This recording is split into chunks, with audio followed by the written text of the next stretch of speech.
At college, remembering key information can be difficult if you don't know how to approach it. But luckily, there are many techniques that you can easily master and will help you get far with your studies.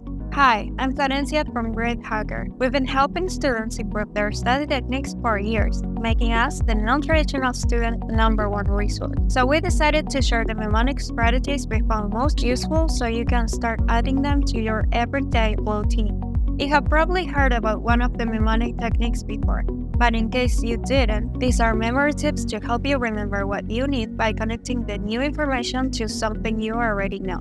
They have become pretty popular because of their adaptability and how effective they are. You'll see that they are very easy to use, increases your creativity, and saves you hours of study time. But each technique works differently as you can use your memory in multiple ways. One of the most popular strategies is using acronyms. Here, you'll have each first letter of a phrase related to something you need to remember. For example, to complete a specific college task, you can use Q. Circle key numbers, underline the questions, box math actions, evaluate your steps, and solve and check the assignment.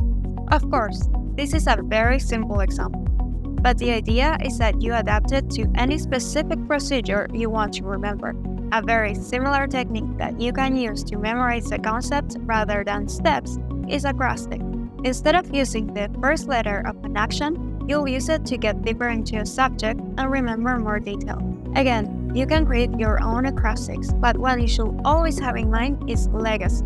You can learn and enhance your college experience with Gradehackers' amazing channel in YouTube. But really, leaving that very important tip aside, you can use acrostics to order the most important concepts and subjects from a longer sentence. Now that we mentioned acronyms and acrostics, third in our list, let's see how you can use rhymes to fuel your memory skills. Rhymes will help you remember information through repetition. Let's say we're in a chemistry class, and we have to avoid confusing the formula cyanide with the deadly chemical cyanide. You can use the rhymes cyanide I ate and cyanide I died to remember the differences. And this mnemonic takes us to the next one, that it's music. Here, we will associate the information with sound. Here, you'll use a popular song or even create your own and adapt it to the information you are trying to remember. And if you feel like music helps you best when studying, we encourage you to check out our video about the best music to put on while studying. Fifth in the list is about visualizing, and that involves imagining what you're trying to remember to something else that won't require the effort of recalling. Let me give you an example of remembering the order of the planet. Here, you can create a sentence, but not necessarily about the planet, but just containing the first letter of each. If we say, my very educated mother just served us 9 pizzas, you'll see that each word starts with the capital letter of a planet and it follows the order.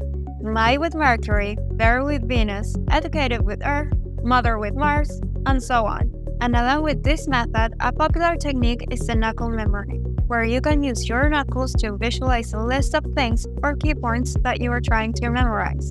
And last, we have the famous method of Loci. This one is a memory technique that associates the items you need to remember with different locations. For example, if you need to remember a list of books, you can imagine each book in a specific room in your house. Mnemonic techniques have the means to make your study time enjoyable and lighter. You can mix them or only use the one that makes you feel more comfortable.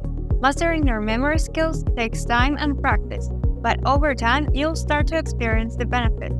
And if you want to explore more techniques that will help you during college, you should complement this video with our explanation on Pomodoro technique, or you can check our list of methods that will enhance your productivity. And if college is something you want to get better at, we highly encourage you to like this video and subscribe so you don't miss out on our tips and more information we have coming for you. Thank you so much for watching, and we hope to see you in the next video.